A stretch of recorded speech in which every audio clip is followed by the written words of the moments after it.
Now, this is where Kohberger's long road to justice began. In handcuffs after being arrested at his parents' home in Pennsylvania in late December 2022. That pic was obtained by ABC News from the Moscow, Idaho Police Department. Now, details of that trip are included in a newly released batch of documents from police in Pullman, Washington, where Kohberger lived and studied criminology.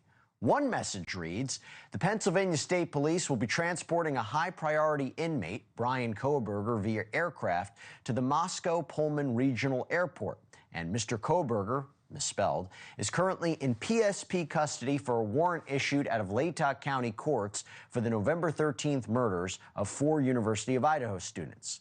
Well, I am pleased now to welcome back to the program Chief Gary Jenkins of Washington State University. He also served as Chief of Police in the city of Pullman, Washington. Thank you so much for coming on. Thank you so much for the great work you do. Always appreciate it. Okay, let's talk a little bit more about these plans to bring Kohberger back from Pennsylvania, the operation called Turtle Shell. So were you in on those plans? Was it considered high risk? What should we be knowing about it?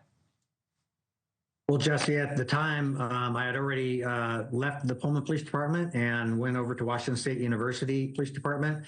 The Pullman Police Department has jurisdiction over the Pullman Moscow Regional Airport, and so they were involved in that operation with the Latah County Sheriff's Department and the Moscow Police Department. So at the time, since I was at Washington State University, I was not involved in that operation. But from what you did know about this operation, do you know if he said anything, did anything unusual? I do not know, no. Throughout the entire investigation and even after the arrest, Moscow Police Department had been very tight-lipped, even with other law enforcement agencies.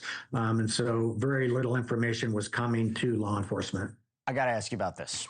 Kohberger's personal email to you. So you were on this program telling us about interviewing Bryan Kohberger for an internship just a few months before the murders.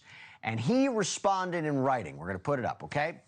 Chief Jenkins, it was a great pleasure to meet you. It was a great pleasure to meet with you today and share my thoughts and excitement regarding the research assistantship for public safety. I look forward to hearing from you. Best regards, Bryan.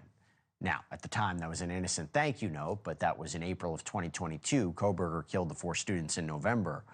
When you read that, when you look at that, when you reflect on that, what does that tell you?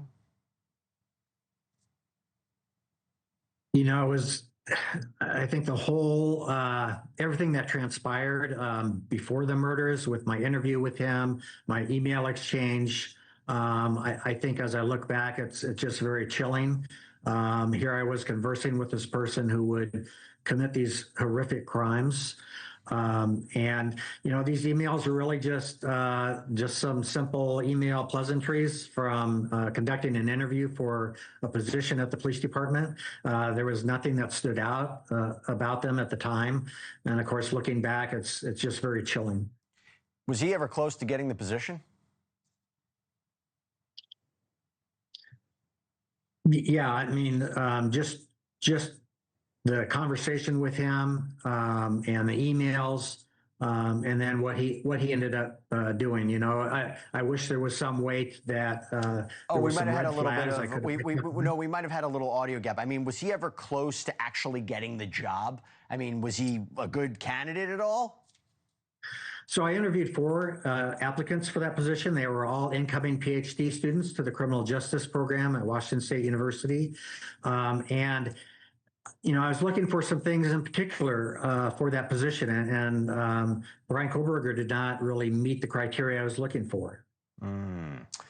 By the way, this document released today, were you instrumental in having this happen?